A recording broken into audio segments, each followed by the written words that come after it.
you today. I'm happy to be here with my mentor, Chris Kirkpatrick from Life 180. And we're going to have an amazing conversation here today. I'm super excited about talking about all things finance and growth and purpose and everything. So welcome, Chris. Glad to have you with me Love here it. today. Thanks, man. It's awesome being here. I Cool. love doing this stuff, and I'm excited to have this conversation. I think it's going to be fun. Absolutely. Absolutely. So we've gotten to know each other relatively recently here on a personal level, which has been fantastic. And I've been blown away at how many things are in alignment between the two of us because we love life insurance. We love helping people with finances. But for us, it's not just about money, it goes so much beyond that. Yeah. So could you share a little bit, Chris, about your phrases aligning people's money and their values and beliefs? So share with us a little bit about your perspective on how it's so much more holistic what we do with our money and how it affects and influences every area of our life. Yeah. I mean, one of the things that I think has inspired me, or as I've gone through my journey as a professional in the financial space, is just learning that the financial system is not set up for people to succeed. I think that's really what it comes down to. We're all kind of taught, go to school, get a job, invest in your 401k, buy and hold. We've been convinced that we're supposed to go to work and save money for 30 to 40 years and hopefully keep our fingers crossed. And by the end of it all, we'll have enough money in our pot of gold to be able to retire and be financially free. And unfortunately, even though we live in the most prosperous, quote unquote, nation in the history of the world, 95% of people in this country are ending at retirement and not able to maintain their standard of living. And they're really having to take a second look and reconsider what their retirement is going to look like. And to me, that's a really sad state of existence. And I don't think it's a coincidence. I kind of come from the place of we're all being sold something always, I'm just a big believer. Everybody should do their own due diligence. Everybody should, you know, should really figure out what is it that they're um, looking to accomplish in this life. What are they wanting to achieve? And when you are able to be really, really clear on that objective, then you're able to reverse engineer what you want your life to look like. You're able to come at it from a perspective of being intentional about what you need your money to do for you as a tool to accomplish the things that you want to accomplish in life. And so, from that perspective, I look at it and I say, all right, if that's the case, then I think most people would handle their money much, much, much differently, first of all. And then secondly, I look at it through the lens of saying, all right, most people, I talk about the 5 F's of life, faith, family, fitness, finance, and freedom. And most people want to achieve freedom. Obviously we talk a lot about the finance side. We talk a lot about the money side of the game. And at the end of the day, when you talk about money, you got to talk about financial products. You got to talk about investment vehicles. I think if we're not really making sure that where we're utilizing our money, where we're saving our money, where we're investing our money, if that money is not in alignment with our values and beliefs and how we show up in other areas to achieve financial freedom, well, then we're out of correlation with our values and beliefs. Money is just a tool to live that life that we want to live. And I just don't believe, like, everybody talks about financial freedom like it's this like magical unicorn, that we can all like kind of ride into the sunset and whatever. But at the end of the day, I don't think there's real freedom without good balance and relationship with our higher power, whatever that is to you. I don't think unless you're right with your faith, you're never going to feel truly free. I don't think without good relationships with your family, you're going to be truly free. I don't think without good health, you're going to be truly free. I know plenty of people that have financial success, right? That would be rich, but I wouldn't call them or consider them wealthy, because wealth is about health and relationships and spiritual balance and life balance and like having money and all that stuff that comes into play together. And to me, that's the power of what we do is showing people how to align their money with their values and beliefs, because it's different for everybody. I mean, you and I are very aligned, but I guarantee you there's some like little minute differences between the two of us, right? Where we'd want our lives to look a little differently. Like I'm in the Dominican Republic, right? Like I uprooted my family. Not everybody wants to do that. But the principles of success to be able to use money as a tool to create the life that you want to live and help you grow to become who you need to be to live the life you want to live, those principles don't change, right? And the question is like, what is that life that you want to live, and you know, the execution of said thing, right? And so I think that's really what it comes down to. And so and when we look at it like that, I don't think anything holds a candle to what we have the ability to do as far as making impact in people's lives, with everything. And so yeah, that's that. Like I think that's a big thing.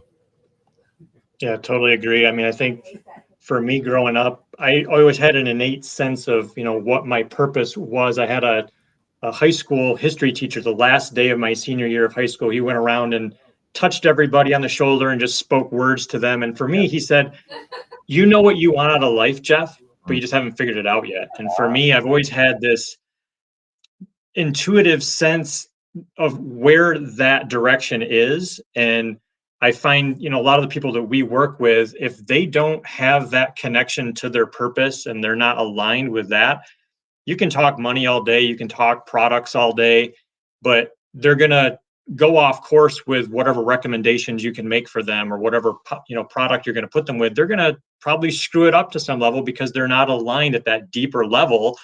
And until they figure that out, I've been fortunate enough to be on some expert panels with one of my old business coaches, and we talk a lot about financial concepts on there. And they asked me a lot of times, if somebody's just starting out, where do we need to start? And I don't even talk about money yet. It's like, you have to know who you are and where you're going and why you're going there. What do you want out of life? What do you want that to look like? And I find, a lot of people haven't put the time in to really figure that out. And until they do, you can't help them maybe as much. But when they do, it's so magical, because then the destination and they're aligned with their heart and where they're going. And then when you align the strategies that we bring to the table, magic happens. And I love seeing that when we do work with the people that know where they're going and they're doing the service work and they're serving people from the heart. And then, oh my gosh, then you can make the few tweaks and adjustments and, hey, let's add this in here, and then see the exponential synergistic benefits of that.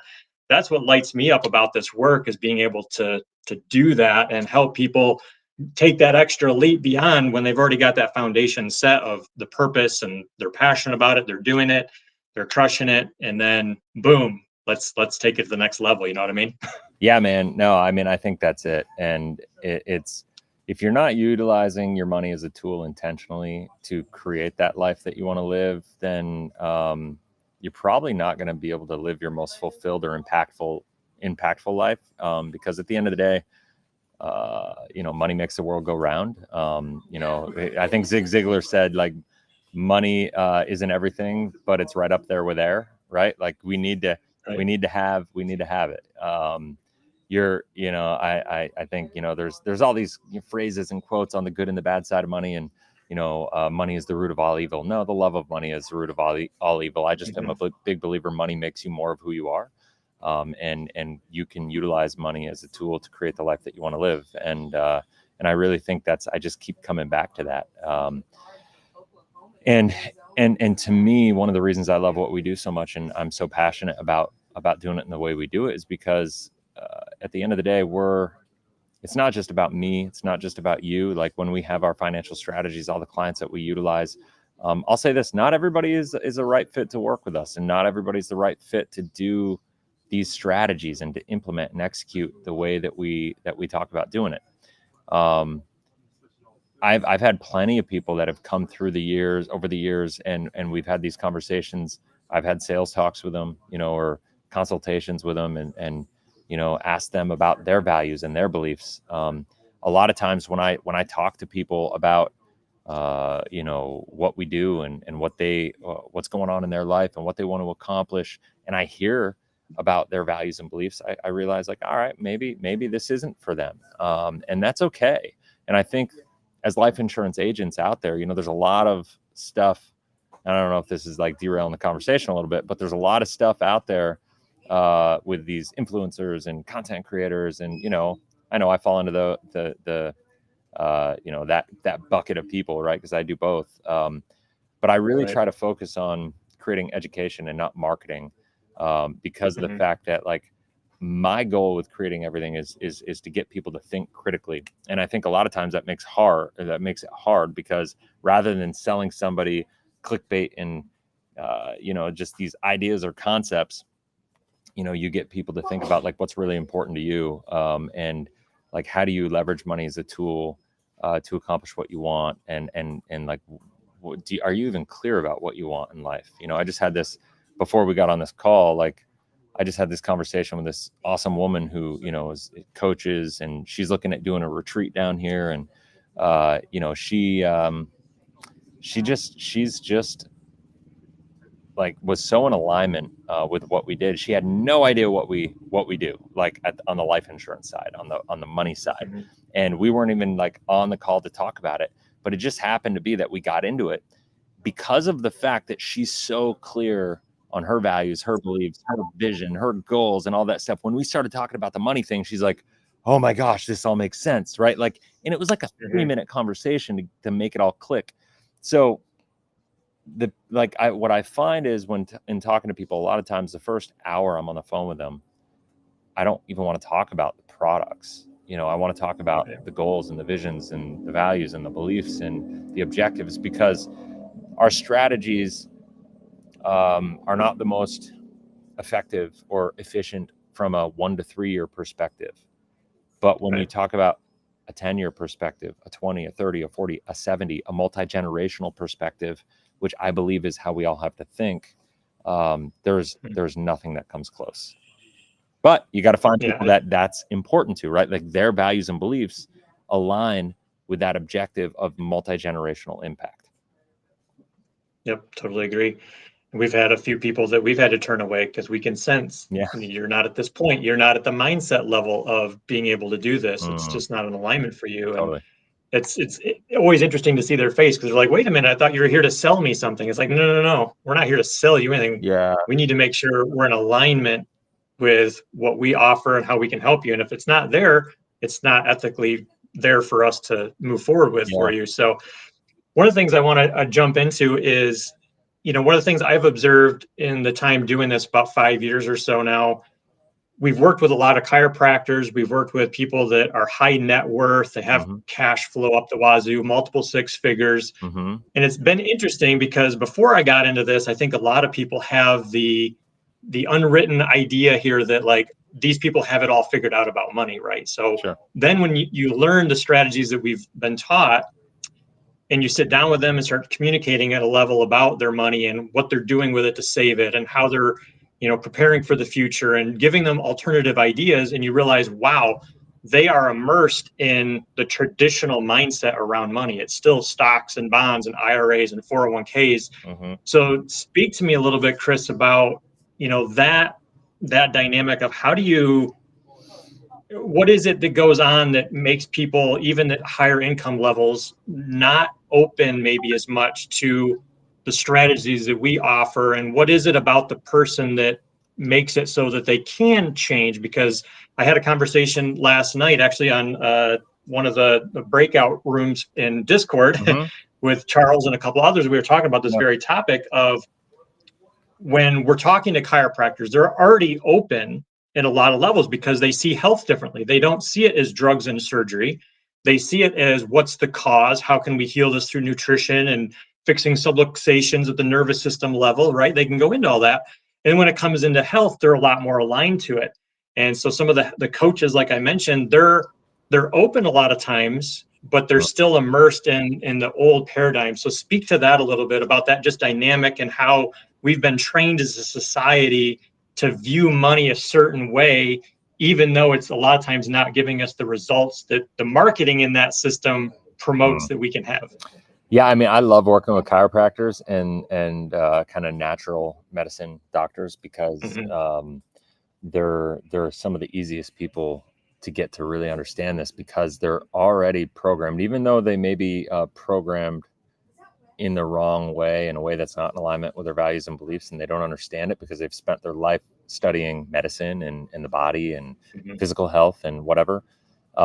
Most of the time, people who are more in the integrated medicine space, like the natural medicine space, they're questioners, they're thinkers, they're people that are like, okay, they already have reconciled the fact that our environment is toxic. Our whole system is set up to program us a certain way, and we're all kind of I don't know, just pieces of the machine, that the government is trying to keep us in a certain way, or like lobbyists and big business and all this stuff is just trying to, they look at us as profit centers, right? And so um, it's the old adage, like if you want different results in your life, you can't do what everybody else is doing, right? And that goes with health. If you um, look around the country and you look at like the health pandemic, and I'm not talking COVID, I'm talking like obesity, I'm talking about Yeah, how people are eating and the toxic food that people are consuming. I'm talking about the way that we're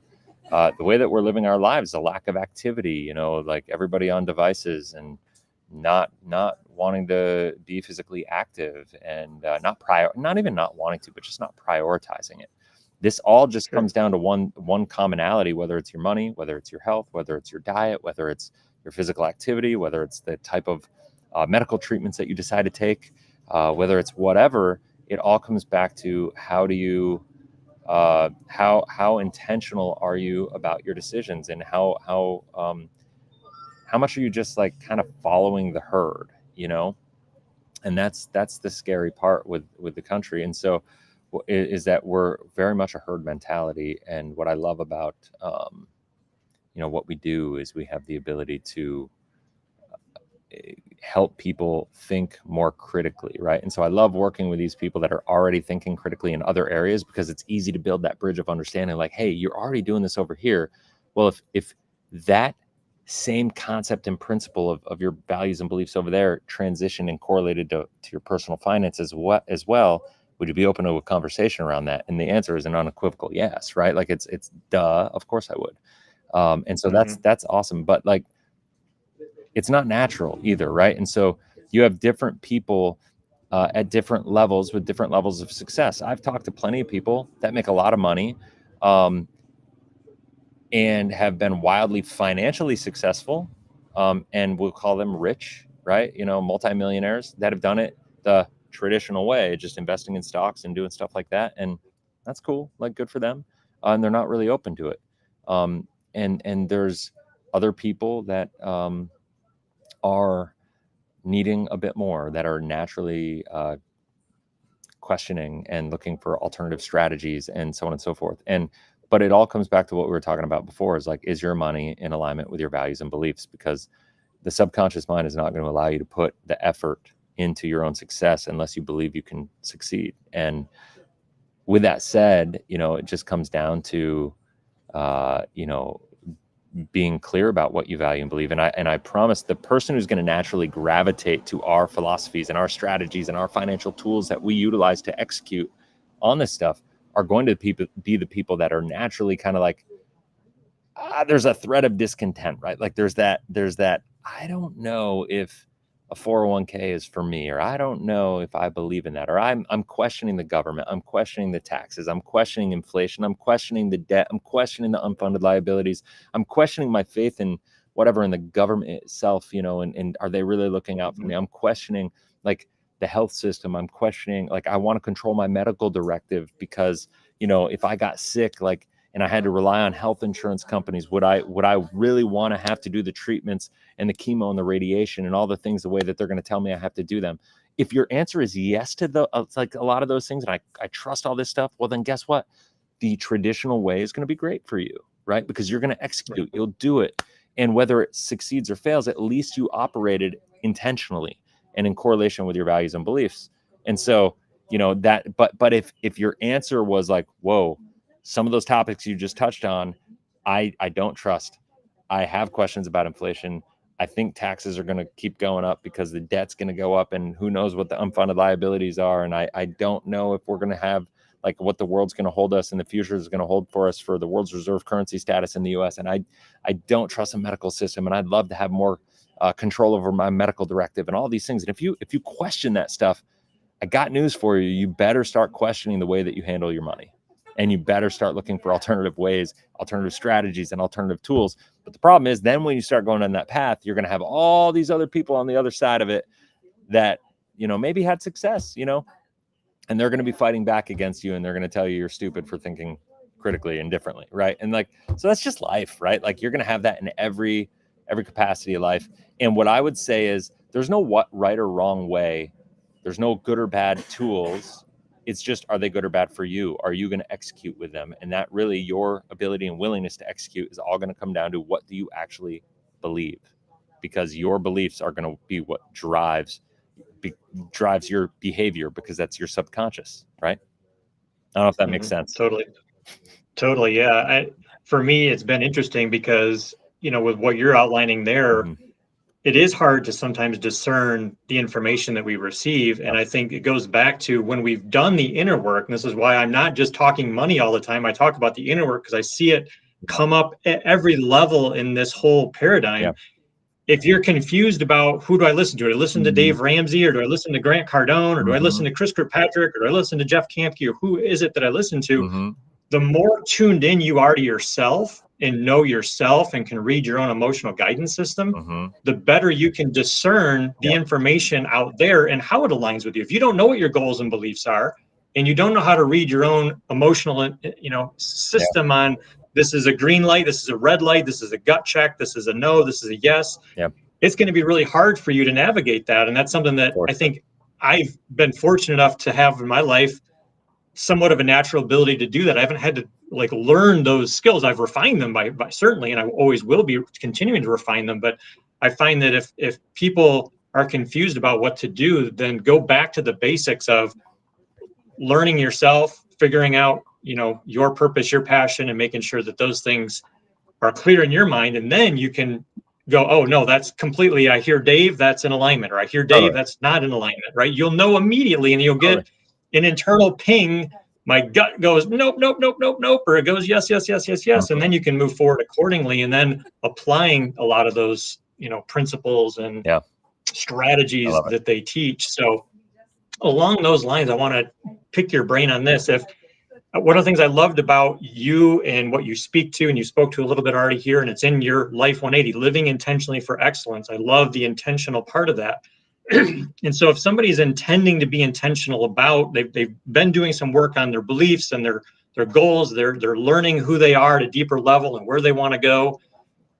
What have you found, Chris, in your journey that helps people be, maybe not be, but to accelerate the process of being more intentional and making those subconscious changes, right? Because you can read a book, you can listen to a mentor, you can go to a seminar, you can hear a piece of data, but how do you integrate a change into your life? What have you found, for you or for people that you work with, that that process can be streamlined a little bit and be more effective, so people can get on that intentional track as much as possible? Do you have any tools or nuggets there? Oh my gosh, that's like a whole course on its own, I think. Sure, I know.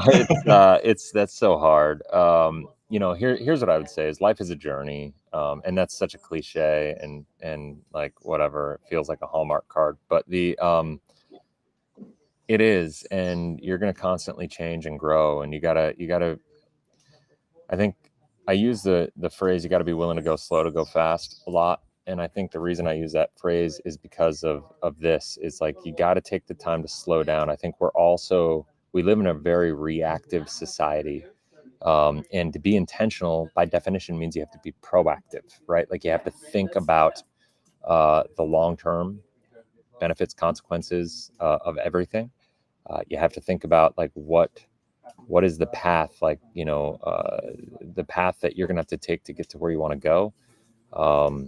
And you have to be okay and realize that as you're going down the path is going to change, because you're going to grow, you're going to change. Like, I was talking to my wife about this the other day. And we were talking to some people. We were actually kind of not getting coaching, but there's some people that were down here in the Dominican, and they do retreats and they do coaching and whatever. And we were talking to them just kind of at a campfire a couple nights ago. And And it was interesting because like we were just sharing our story. I've been married for 20, well, almost 20 years, but we've been together for 20, almost 23 years now. And what's interesting is like our life has changed a lot, and we've gone through different seasons of life. And um, how our life has looked and manifested in that moment, and how we show up where we're living, the businesses we're running, the people we're around, how we're earning our money and making our living and doing all these things, those have changed. I'm going to tell you a dozen times, right? In 22 years, right? There have been some staples and some stabilities, right? For the past even 10 years, I've had Life 180. I started Life 180 in October of 2014. Life 180 has changed several times during that time, right? And if you followed this channel, my channel, that that's the case, and you've seen it kind of go through these ebbs and flows. But the one thing that hasn't changed is the purpose and the life and the whatever. But I will say this, even on that, is like the ultimate goal is freedom.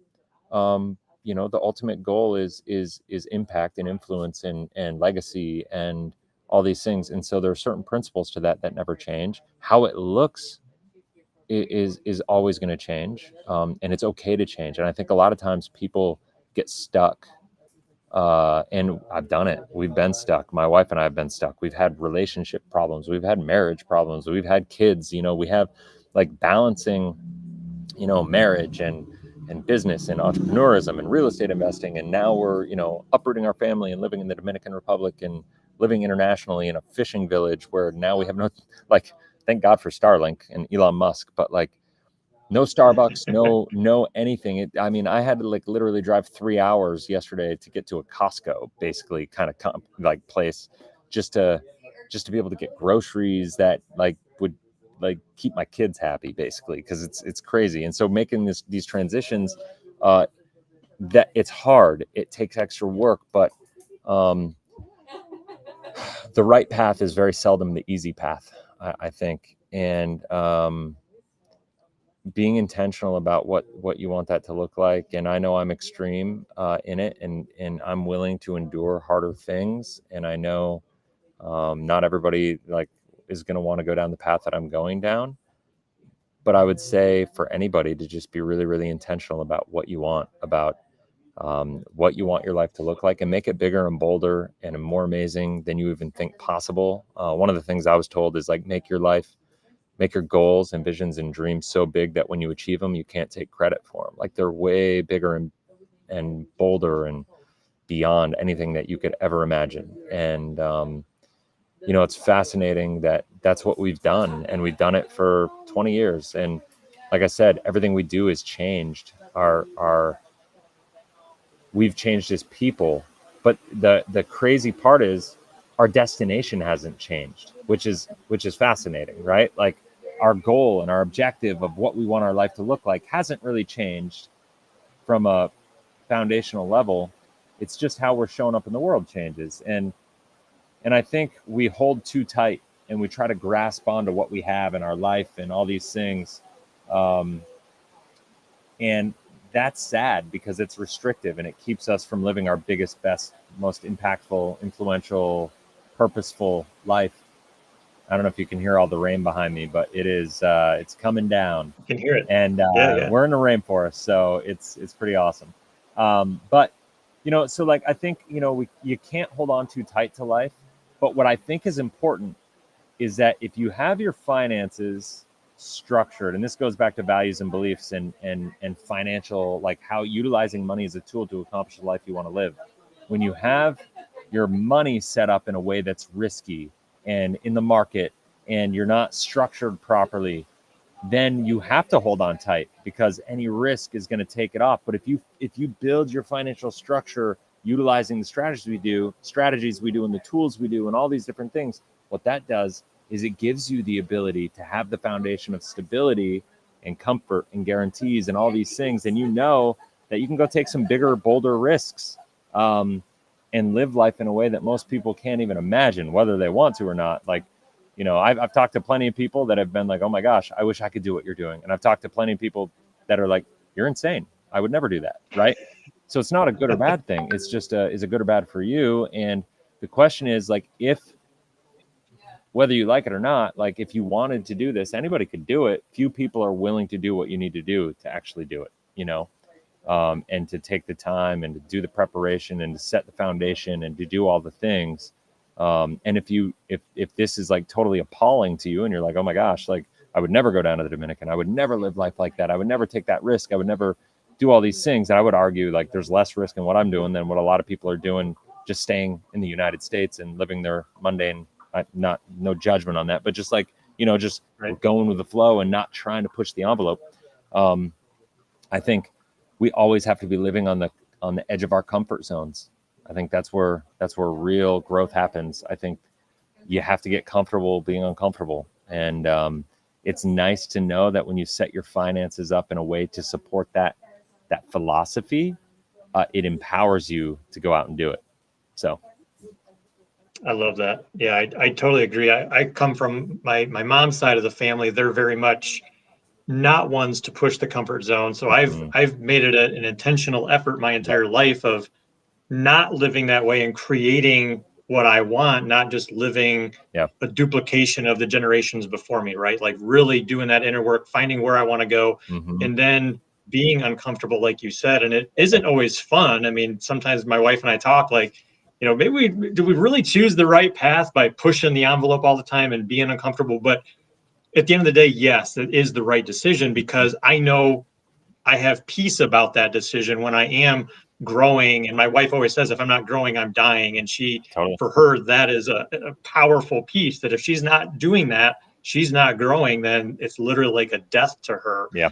And that is something that, you know, as I look back at the generations before me, there wasn't a whole lot of change. There wasn't a whole lot of, you know, financial change. There wasn't a whole lot of spiritual change. There wasn't a whole lot of emotional change. There was just kind of the repeat, like you did what you did. And I think we're here for so much more than just taking what we were given and duplicating it and spilling that stuff onto our kids and not checking in of who are we and if our kids, what is their purpose and setting them up for a life of that. So I want to talk a little bit about, you know, that the legacy piece a little bit, get your thoughts on that. Because my family, my grandpa was a third generation farmer. His grandpa came from Germany after, you know, some of the in the war stuff way back in like mid 1800s or whatever was going on over there. He like faked throwing up and like hopped on a cruise ship or something and came over to America and some reason landed in Michigan of all places. It's cold, it's snowy. I wish he would have picked a different spot, but here we are, right? And he was a third generation farmer, my grandpa, because my great grandpa, when he came here, he bought a farm and started doing that. And, you know, as I look at that change, my grandpa passed away in 2018. And as we were going through a lot of his end of life scenarios with, you know, assets and cash flow and protections and trusts and all that kind of stuff, it was told to us, you know, everything was set up and it wasn't always set up. And, you know, there was a lot of things that because I started learning the financial strategies that we teach at this time, it became pretty obvious to me, like the lack of financial literacy and wealth literacy, not just, you know, debt management, but like, how do we put assets to work? How do we create cash flow? How do we do things for the next generation? How do we leverage the work that we've done, you know, for him, 3 generations past? How do we leverage the land, the equipment, all of that for the benefit of the successive generations? And that was not in the discussion. That was not in the thought process. Yeah. And as we looked at that of like, man, there could have been so much more that came out of that could have positively impacted the purpose of my parents and my aunt and me and my children. You know, there was 6 generations that we're talking about all in one thing that I could see from beginning to end the lack of planning, the lack of education, and what of a difference that could have made. So I'm curious your thoughts on this vision of the generational impact and the legacy. And it's not just about leaving your kids millions of dollars so they can go buy a Lamborghini. It's so much deeper than that. And I love what Garrett teaches around a lot of Garrett Gunderson. I've loved his modeling of that. He teaches on taking your gifts, your vision, your purpose, maxing it, like we just talked about, being uncomfortable for your life and maximizing your potential, allowing your kids to thrive in their potential, but then creating the financial systems and structures to allow the maximum to take place. So speak to some of that and what Yeah. you know and what you've lived. Well, it's one of the reasons that I'm most excited to be down here in the Dominican is to get my kids out of the school system in the U.S. where Mhm. where they're being programmed to just think about Yeah, education in a certain way, but they can like literally think differently about what it means to create a life that they want to live from 12, 9, and 5 years old. And it's been amazing in just 3 weeks that I've been here to see my 5-year-old daughter, who I just realized a couple days ago, like a year from now, she's not even going to remember life before this, and so it's the impact on her is going to be profound. And like, to me, that's amazing. I wish that I had parents that were a little bit more critical thinkers, but I'm grateful for the love that I had, and so like you can't focus on the negatives. I feel like you got to just find the positives and be grateful totally. for what you do have. And um, what I think the powerful part about what we do is, and when I look at it, is I don't think there's anybody, when you really break it down.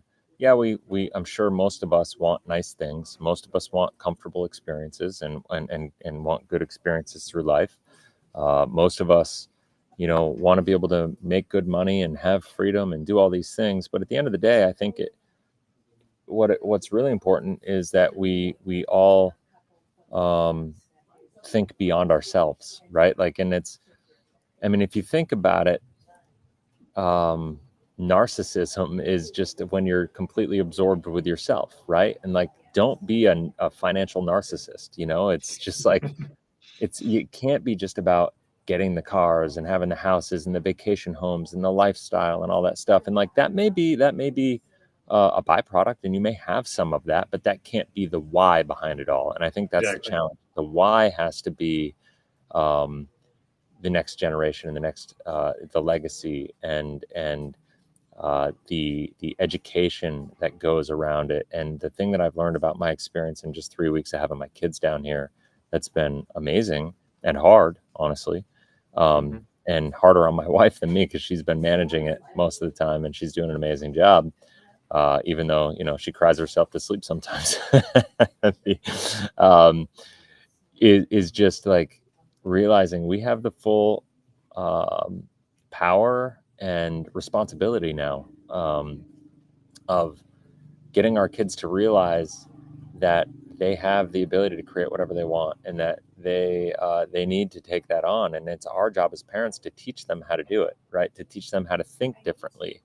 And that's hard, right? Because my kids right now down here, they're even struggling. I mean, they're having fun, but they're struggling a little Hmm. bit because of the fact that they're so used to just the way things are in the US, and those comforts and the connections and just like being a bit of a robot. You don't realize how easy it is to fall into these patterns. So I really just encourage, everybody to think about it in those terms and like disrupt your own patterns, and you'll be amazed what you can create out of life. But going back to what you're talking about, from a legacy perspective, is what I love about what we do is it's not just about the money by any stretch, but it's about creating a legacy. And what I love about what we do is we have the ability to guarantee a result, and Hmm. to, if you're not a financial narcissist, right? And it's about more than you, and it's about your family, it's about um, the multi-generational success, and it's about what you leave your kids, not just financially, but what you leave in your kids. There's a guy, Chris Donnell, who runs Gravy Stack. It's an amazing app that teaches financial literacy for kids and families, and it teaches parents how to help them do that. um, he says, like, generational wealth isn't about what you leave to your kids, it's about what you leave in your kids.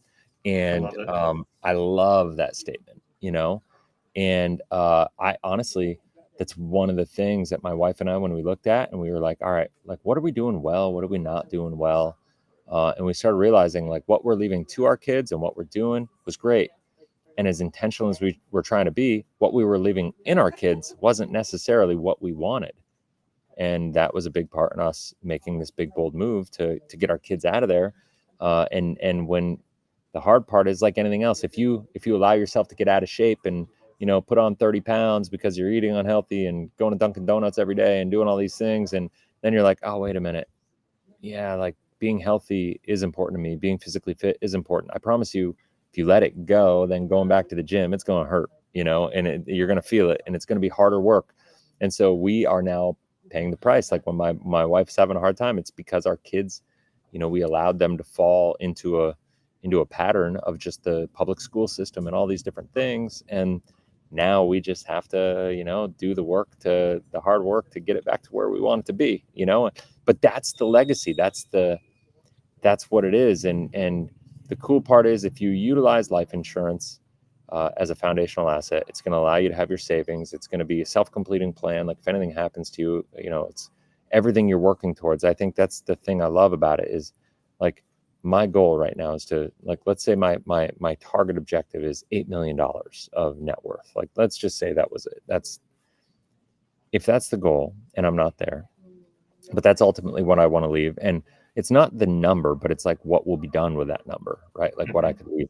To know that I can actually purchase that result, right? So buy my net worth through life insurance and then focus on building my cash flow to achieve it. If I live a long, healthy, happy, fruitful, productive life, I'll get there simply by the fruits of my labor, right? One of the biggest misrepresentations online right now is that life insurance can make you wealthy. No, it can make your family wealthy if you die. You're going to have to make yourself wealthy, and life insurance is a great backstop to that wealth, and it can be a great accelerator to the wealth, and it's a great tool to leverage when you do it properly because it performs multiple functions for you. But at the end of the day, it's about way more than that, and it's not going to make you wealthy. You're going to make yourself wealthy. Your tools, your skills, your abilities, your ability to create value in the world is what's going to make you wealthy. And utilizing life insurance as a financial vehicle, and then trusts and business structures and formations and all that stuff, and teaching this stuff to your kids as you're becoming who you need to be to live that life. It's your responsibility to pass that stuff down to your kids, because there's nothing your kids are going to learn in school that's more important than that, and then when you pass that down, like I just imagine what my life would be right now if my grandfather, who was a wildly successful engineer and made a lot of money, real estate, all this stuff, if my grandfather didn't just do it, but taught my parents and then taught me before he passed away, and if I were starting in the world with all that knowledge along with the capital to get started, like people like to bang on Donald Trump and Elon Musk and these people that are like, oh, their daddies like handed them all this money and they got started. I got news for you. Plenty of people in this world could have been handed the millions of dollars and blown it, right?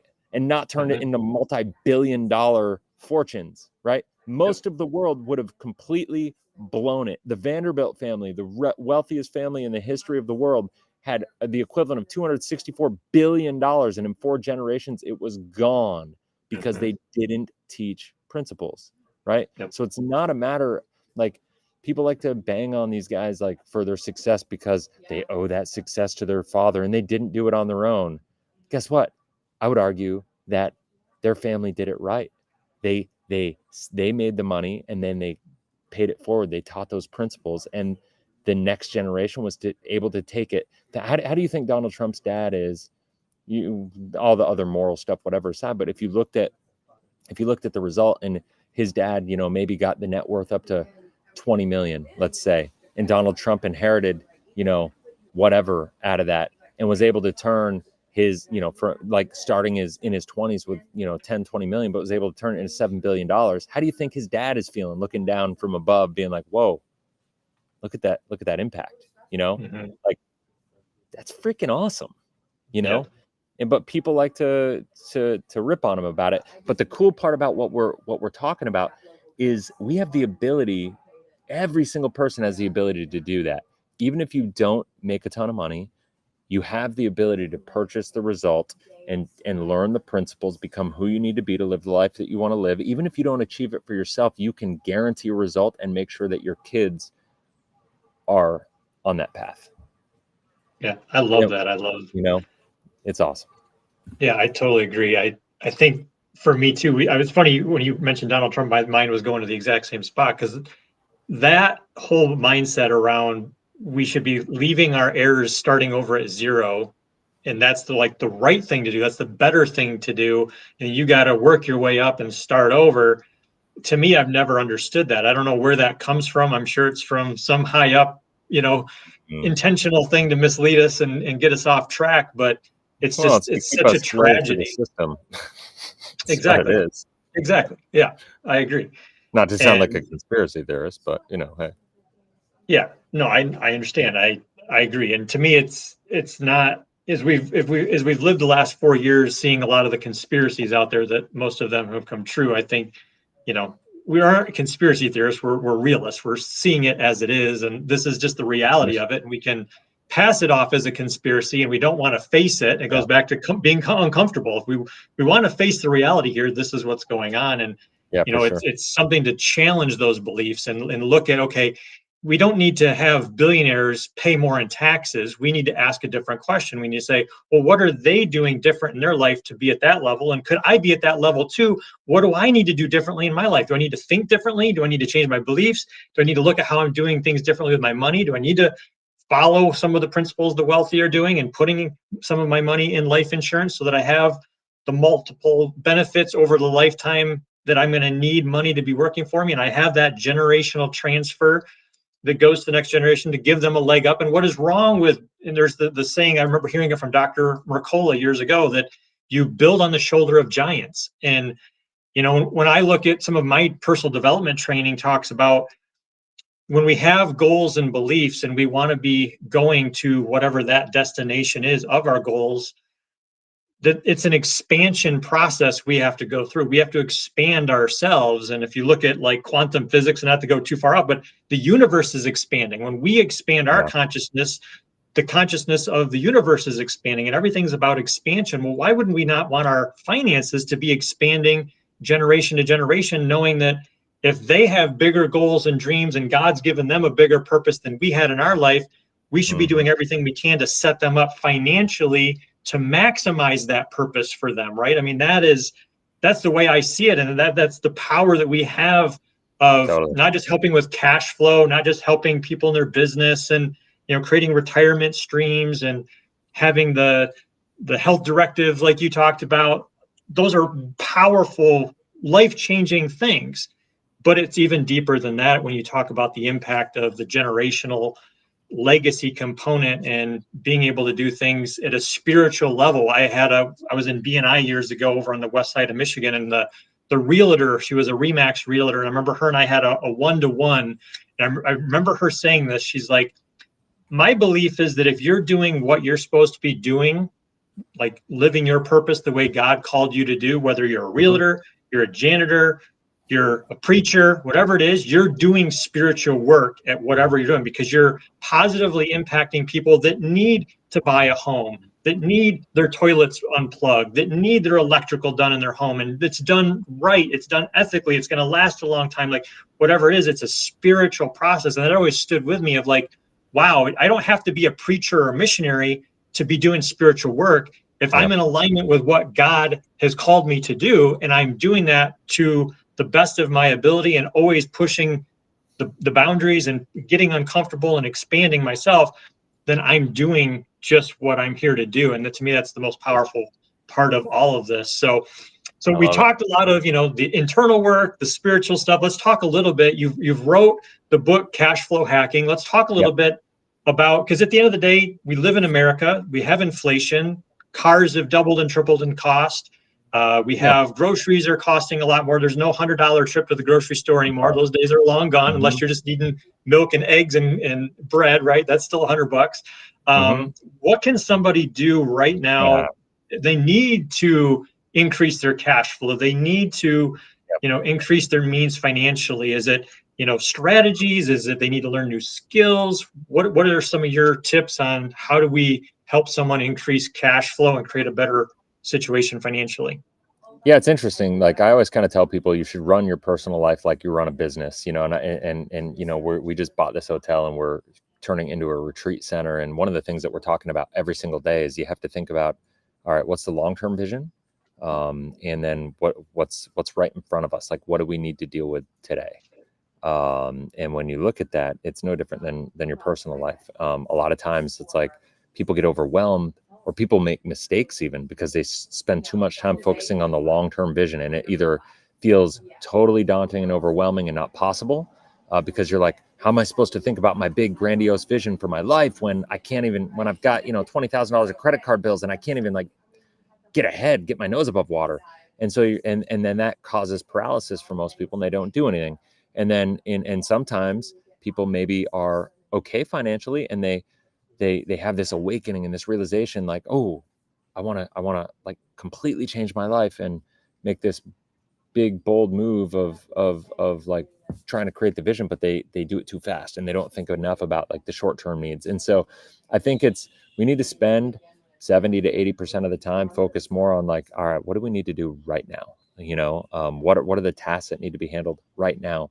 And then also spending time every single day in what am I trying to actually create? What am I trying to actualize? And making sure that you spend a little bit of time every single day on those big goals and the vision of what you want your life to be. That's why I created the planner, Life 180 planner, the way that I did, is because it forces you to think about today a lot, your power, your impact, your purpose, your influence, and then also thinking about the long term as well, because it's a hard balance to keep, but it's an important balance to keep. Tactically, though, when we talk about individuals and personal finance and money, and because at the end of the day, the world goes around money, and your relationship with money is going to dictate the results in your life to a great extent. I would say that we need to make sure you're out of debt. Get out of debt, increase your cash flow, whatever that looks like to you. I mean, whether you got to get a side hustle, whether you got to invest in yourself to increase your skills and abilities, to increase your income. People's greatest need, I promise you right now, if you're making $50,000 a year and you have $20,000 in credit card debt, which I know a lot of people have, which is scary and sad, and that, we've gotten to that place, it's going to be harder for you to become efficient enough to pay that debt off in any kind of timely manner that's going to give you any hope. That's going to be way harder than it is for you to increase your earning capacity by $5,000 to $10,000 a year, and then pay down that debt based on the increased cash flow. So I always kind of tell people, like, a lot of people focus on debt elimination as the greatest need, but I think your greatest need is increasing your potential for cash flow. And really what I'm saying there is increasing your value creation in the world, right? Like increasing your potential for creating value in the world. And so we all have unique skills and abilities and passions and whatever, and we live in this beautiful moment in time where anything is possible, where you can literally monetize anything, if you're intentional about it, if it's important to you. And so find ways that you can do that there. And if you don't have any of that, go work a side hustle, work more hours, just do what you need to do in the short term to clean things up. I remember there was a point in time where I was struggling, making a transition, going through the lawsuit with the former company and getting buried financially and all that stuff, and I had to drive Uber a little bit. And people were like, Chris, why would you do that? Why would you drive Uber making 25, 30 bucks an hour when you have all these skills and whatever? It's because the freedom that Uber provided to be able to do it, right? I wasn't willing to change my life up to commit in other areas to do what I needed to do, to like put my reputation on the line and like, go a completely different direction. Uber provided the ability to make enough money to get through a period of time in my life, to cover some bills, and not have to change my identity. I could do it behind the scenes. Sure. 8 years ago, when all this was happening, I could do it behind the scenes, and I could do it in a way that was able to just kind of not impact my ability to do other things at the same time. I was able to still create content. I was able to still run my other businesses. I just needed a little extra cash flow to cover some legal bills, you know what I mean? And to cover some debt that I had taken on with all that stuff. And so did I have to work more? Yeah, I worked like 100 hours a week for like a 6-month period. But to me, had I not worked that 100 hours a week for 6 months, I wouldn't be here. You know what I mean? So you got to just be willing to realize that your greatest need is more cash flow.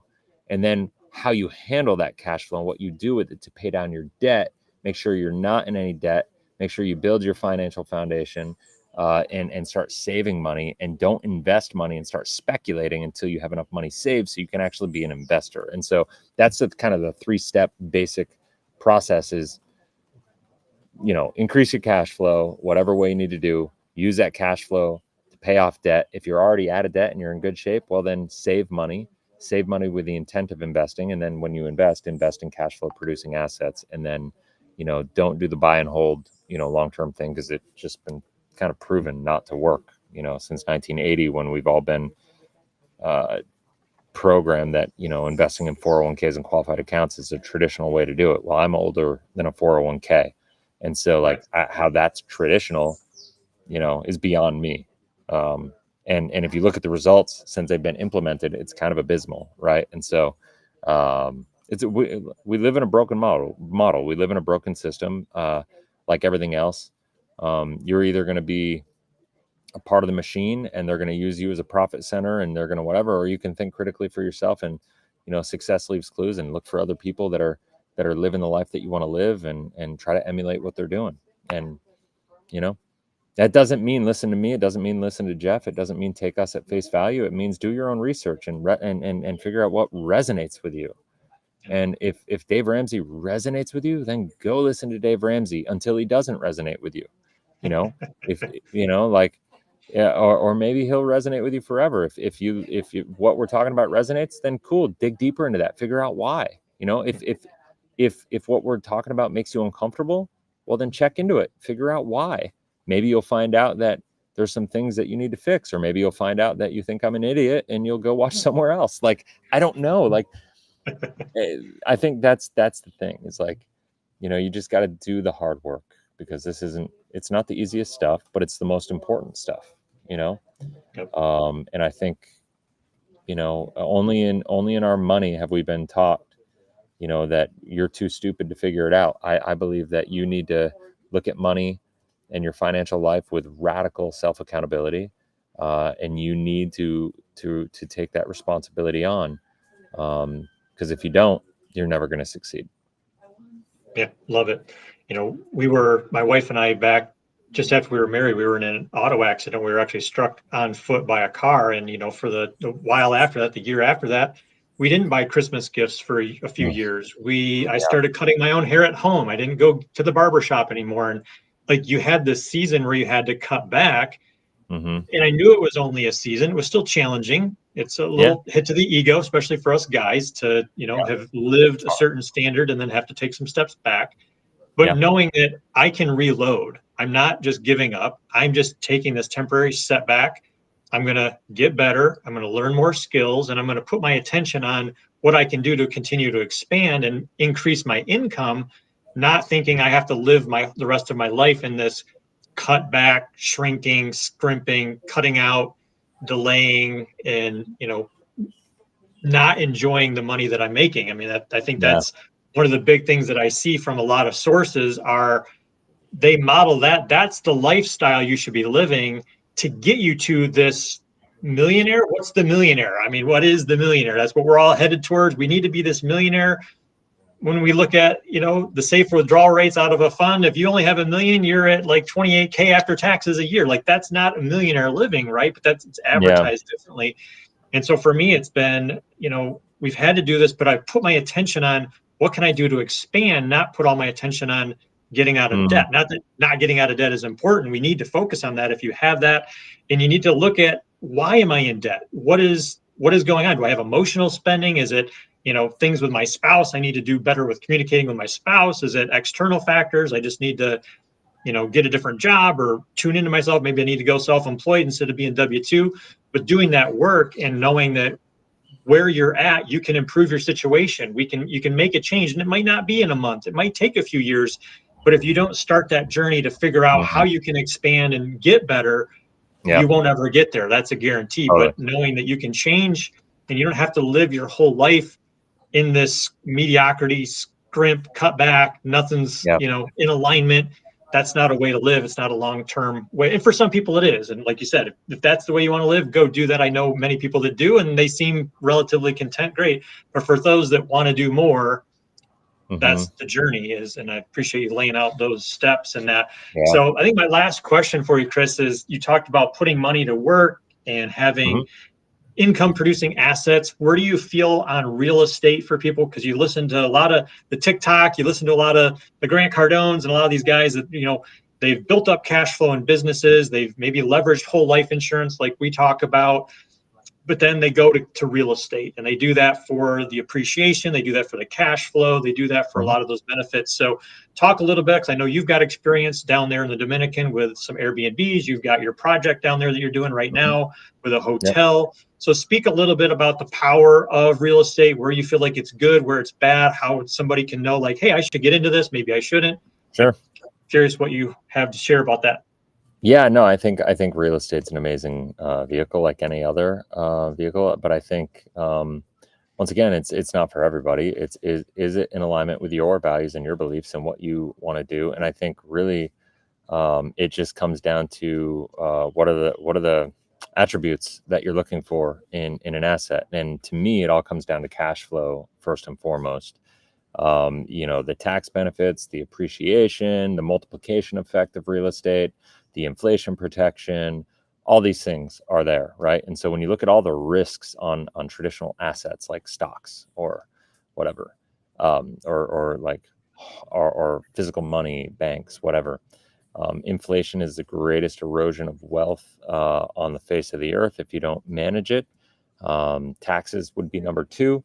And so, real estate allows protection from inflation because it's a hard asset and they're not making more land. Last I checked, it's all been made and we just got to manage it. I think it's one of the things that attracted me to down in the Dominican is that, especially on an island, resources, beachfront properties going out of, they're not making more of that for sure. And Right. to be able to get it, to be able to do all this with no debt, that was a big thing for us. Like, so, when my wife and I were looking at getting into more real estate projects, and we were thinking about like, all right, what do we want to do? Well, the U.S. was bubbled up, interest rates were going out of control. I think property values are overly inflated in the United States right now. Cash flow is not where it was, 5 years ago, even 3.5, 4 years ago. And so we were looking at like, does it check all the boxes? And the answer is no, it didn't. And so we were looking for alternative solutions, and we found this place in the Caribbean and in the Dominican Republic that would cash flow 2 times what even in a good year back in the day, it would do in the United States. When we're looking at 25% annualized cash flow minimal, like coming out of this, it's pretty amazing. When you're looking at the fact that you can do all this with no debt, because skilled labor down here is $400 a month, which is crazy. Certain things cost a little more because we are on a Caribbean island, but we looked at it like, with my values and beliefs, is I believe the world economy, and especially the U.S. economy, has a real viable chance of going into recession or even a depression. And so I didn't want to be in a position where we were leveraged or we had debt or anything of that nature, or that like the cost of operating a business was going to be detrimental to what we had going on, right? Like where it would potentially take us down, because if we're in the United States and we built a retreat center like we're building here, and the 10 employees at $5,000 a month, it's $50,000 a month in payroll, and then you have the debt and the leverage and the interest expense to manage and all this stuff. We've eliminated all the risks that would make me concerned with a property, and so when you add on the fact that we're able to mitigate those risks, have the inflation protection, have the multiple effect, have the cash flow, I say it all the time. I look at everything through the lens of what's the upside, what's the downside, can I live with the downside? And the upside is amazing growth, good cash flow. What's the downside? We go into a complete depression and a recession, and what happens if that happens? Well, then we have to manage the property. We have to deal with lower returns for a couple of years. But the downside is it costs like $3,000 to $4,000 a month. That's it, to manage a property that can create tens of thousands of dollars per month in revenue. And so when we look at that, it's just like, the correlated risk is just totally in alignment with what my values and beliefs are. And so, and it's not for everybody. But I think, I'm just using my example as a way to show you how you should kind of think about these things and whatever works for you. It doesn't mean you have to come down to the Caribbean. It just means find something where you think about all the factors and the risks and, the upside, the downside, and the benefits and the consequences of an asset. And real estate to me checks all the boxes. And, that's why we created the cash flow hacking fund, because most people in general don't have the ability or desire to learn this stuff the way that we've learned it, but they want the benefits of it. And I'm also a big believer that just because you don't want to learn it in the same speed doesn't mean you shouldn't learn it, right? And so, rather than put money into a mutual fund, we created a private equity fund that people can invest in that will create the cash flow and do all the things and help you execute on the principles that we preach. And in that, we also have a community, and I encourage people to plug in and learn and be involved and come down and visit and do all those things, because I think it's an experience. I don't think you should ever put your money with any fund manager, any mutual fund, any stock, anything where you're just out of sight, out of mind, whatever. I think you should literally plug in and connect and be involved. And that includes me here. We've got a bunch of investors that are I tell every one of them, I don't just want your money to invest in the fund and get your return. I want you to come down and experience and be part of the community, and because that's going to elevate everything, and to me, that's what's important, is not just doing this and creating returns, but getting people down here, getting their families down here. I've got one guy who's investing, who's amazing. And I've started talking to him a bunch, and he's got kids that are in their low 20s. And he's like, man, I just want my kids to come down and be around it and see it and experience it, to see what's possible for them. And so we're doing it. They're going to come down. And to me, that's the impact. And beyond the fund and the returns, I love it when I have people that come into my stratosphere and are into my world that see the world through that lens, and they want to do crazy, bold things and live life that way, and look outside the box and execute from an outside the box perspective. And that's what this is all about, and so I just encourage everybody to look at things that way, do things that way, make big, bold moves, feel the fear and do it anyway. That's my wife and I's favorite phrase right now for our kids: feel the fear and do it anyway. And so, yeah, I don't know if that answers the question, but.